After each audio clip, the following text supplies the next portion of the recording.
So I made a video earlier, I think it was maybe 3 days ago, and I was in the greenhouse and I'm coughing, trying to explain what I'm doing. So anyway, I nixed that video because it was hard for me to watch, so I figured it'd be hard for other people to watch as well. But anyway, I wanted to show you that I did a few things in spite of my not being well. I pricked out some dinosaur kale, some tomatoes. This is tangerine and orange banana here. And this, actually I did these before, but these are basically mixed kales. And more kales. And I have some corn here that I pulled out of their seedling starting thing, and so I pricked them out into these other containers, or what do you call it, cells. And here I use toilet paper rolls and toilet paper and what do you call it, paper towel rolls. So this is my snapdragons, and even pretty pricked out. I was just talking with Prairie Girl, or Prairie Plant Girl? I'm sorry, Prairie Plant Girl, and she was talking about her snapdragons, and I was telling her about how I need to prick mine too. So, but anyway, all this stuff still needs to be pricked. I went bananas this year with the tomatoes. I think I have about, at the very, not the very minimum, but probably about 20, if not 21 varieties of tomatoes. I don't know what I was thinking. Most years, if I plant 8 tomatoes, I think, okay, that is excessive. But this year I just went crazy because people gave me, we seed swapped, did some seed swaps. People gifted me seeds. Some of my subscribers, I got seeds from Catherine at my Hillside Garden, and I got some seeds from Diva Jones 03. I had some seeds from New Orleans Gardener, but I didn't plant any of those. Actually, I think I used them all up last year. They were some Cherokee Purple. Not my best variety ever. I've never been able to grow Cherokee Purple to fruit. And that's what happened last year. I tried growing them, they didn't come up. Some of them came up, but they didn't thrive once they did grow. But anyway, like I said, I'm going a little bit nutsy with these tomatoes because they're getting bigger, and I'm dreading having to prick them because I don't know where I'm going to put all these things. And not to mention the peppers, because these are a little bit not as fast. Tomatoes get a little bit, they're pretty precocious, but peppers are kind of slower, and so they're going to be not as big a problem, but the tomatoes for sure. So whatever. So now I'm outside the greenhouse, and everything is looking so nice. Everything is just kind of growing out and getting really crazy. These are peas planted with miniature roses, and this is actually Cercis canadensis, what do you call it, Eastern redbud, and this is Iona peas. They're pretty short, so they won't overwhelm anything. And then there's King Tut peas and spinach, and then to mix with the King Tut peas are sweet peas. But I just wanted to show you, my husband brought me some beauties over the weekend. He started working his other job. This Sweet Alyssum is just totally overwhelming me with the fragrance. It's fantastic. I'm standing here, well, I'll show you the rest of the flowers in a minute. I'm standing here trying to repot this pepper. This is a Jimmy Nardello from last year, and I want to stick it out of that small container into this, because it was actually in a bigger container, and I put it in there for the winter, and it did very nicely. So I want to save it. I want to, put it in a bigger pot so it can do well in the winter. This summer. So I just put some. What I like to do is use some old soil, like last year's container soil. Most of this stuff is pretty heavy in peat or whatever. It's got perlite in there, maybe some vermiculite. This comes from when you buy containers at the flower garden center or whatever. My husband gets a lot of stuff from his job, so I like to recycle this stuff. Nothing goes to waste. But anyway, I wanted to show you this amazing stuff. So then there's this. This here is free compost.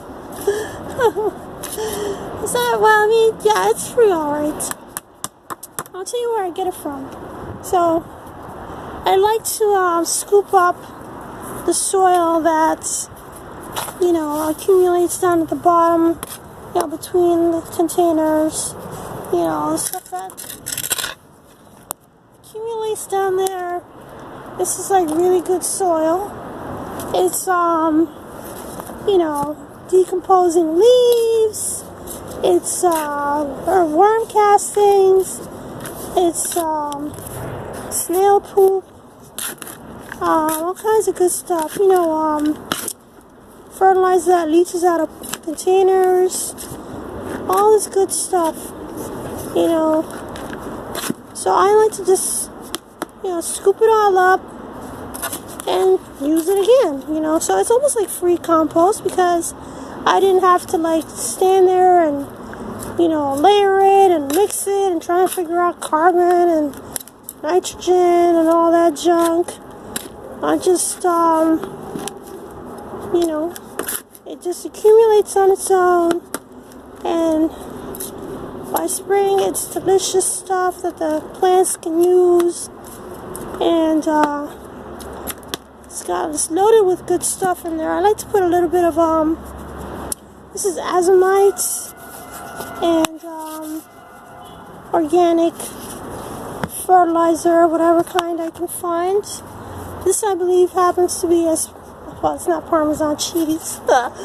This is a Parmesan cheese container that I put fertilizer into.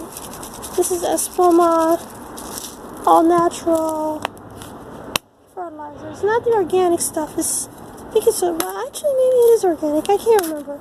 No, it is organic. It's organic. Organic, all-purpose. So anyway, so yeah, I'm gonna keep mixing this up in a minute and repot that. But I want to show you the bounty of things that my husband brought me this weekend. I'm kind of overwhelmed. Ranunculus, look at that, Miss Linda. Just beautiful. And this is Bacopa. And there's some callas. Look at that color. Oh my god, my breath is taken away. Got some begonias. Sorry. Coleus. These are mini celotias. I'm not too fond of these because, basically they've done all that they can do at this point in time. So they're very temporary. So I just like to use these to kind of fill in holes, and then whatever comes in later on will just grow in. Some marigolds. More begonias. More coleus. More celotias. Pansies. Look at that. Pretty. There's some of these yellow ones. Yeah, see, there's a bunch of this stuff I don't really like, but it'll be used. It'll be used. And some more of these begonias.